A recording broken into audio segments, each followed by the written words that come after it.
নমস্কার বন্ধুরা, আমি খুশি। কেমন আছো তোমরা সবাই? আশা করছি সুস্থ আছো, ভালো আছো। আমিও বেশ ভালোই আছি। আমার নতুন একটা ব্লগে তোমাদের সবাইকে অনেক অনেক স্বাগত জানাই। অনেক দিন পর আমাদের সকলের একটু একটু হলেও স্বস্তি মিলল, কারণ কালবৈশাখী ঝড় আর বৃষ্টিতে যদিও অনেক গাছপালা ভেঙে পড়েছে, আবার উঠোনের তো পাতায় জর্জরিত হয়ে পড়েছে। বৃষ্টিতে আবার পাতাগুলো মাটির সঙ্গে আটকেও গেছে। সবটা উঠোন ঝাড় দিয়ে প্রায় সময় লেগে গেছে অনেকটাই। তারপরে চলে এলাম, বাইরে যা কাজ ছিল টুকিটাকি ওগুলো সেরে চলে এলাম বিছানাটা তুলতে। ঝড়ের জন্য সারা রাত তো কারেন্টই ছিল না, চার্জার লাইট দুটোই জ্বালিয়ে রাখতে হয়েছিল। তাই দেখো ঘরে ঢুকে আমি প্রথমেই চার্জার লাইটগুলো চার্জ দিয়ে নিলাম, আর দেখো চাদরগুলো ভাঁজ করে বিছানাটা পাটপাট করে তোমাদেরকে আমি সবটাই দেখিয়ে দিলাম। তো এবারে রান্নার জন্য কাটতে বসে গেলাম এঁচোড়।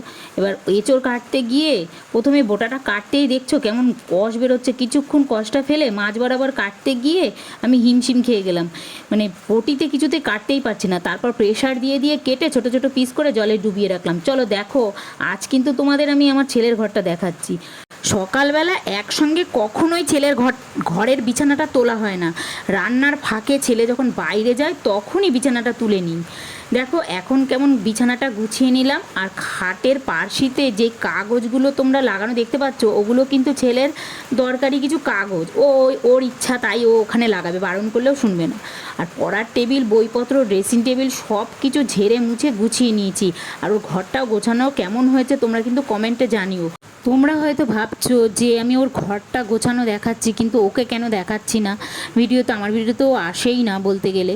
তো ও যাই হোক, ও কিন্তু ক্যামেরার সামনে আসতেই ওর কেমন লাগে, ও ওই জন্য ক্যামেরার সামনে আসতে চায় না, ওকে দেখাতে পারি না আমি। যাই হোক, দেখো চলো এবারে কিন্তু আমি পাট শাক বাছতে বসে গেলাম।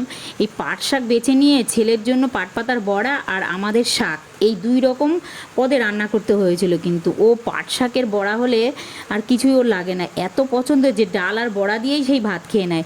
দুপুরে আজ কিন্তু ওই এঁচোড়ের তরকারি, ডাল আর পাট শাকের বড়া, এই শাকই এই সবই রান্না হয়েছিল। আর এই দিয়েই দুপুরের খাওয়া দাওয়াটা হয়ে গিয়েছিল।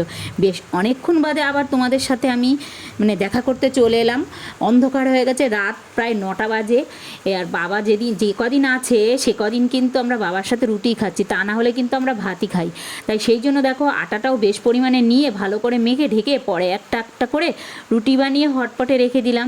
আমি কিন্তু এইভাবেই রুটি বানাই, একটা করে বেলি আর তাওয়া বসিয়ে তাওয়া গরম করে তাওয়ায় একটা করে দিয়ে তারপরে উল্টে পাল্টে যখন একটু একটু ফুলে ওঠে, এইভাবেই আমি কিন্তু রুটিটা শেখি না, এইভাবে করেই একটা একটা করে বানিয়ে নিই।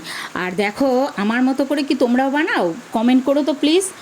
আর দেখো আমি রুটিটাকে ওই হটপটে রেখে দিলাম, তার কারণ হচ্ছে বাবা তো এখন রুটি খাবেই না। সেই রাত 10টা বেজে যাবে রুটি খেতে খেতে, তখন তো রুটি একদমই ঠান্ডা হয়ে যাবে। যার জন্যই হটপটে বাবা রুটিটাও রেখে দিলাম। আর ছেলেও খাবে সেই দেরিতে, তাই জন্য ওদের দুজনের জন্য রুটি ওইভাবেই রেখে দিলাম হটপটের মধ্যে। চলো আজকের ব্লগটা তাহলে আর বাড়ালাম না।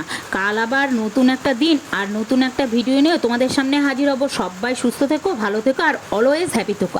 আর আমাকে মনে রেখো। Good night.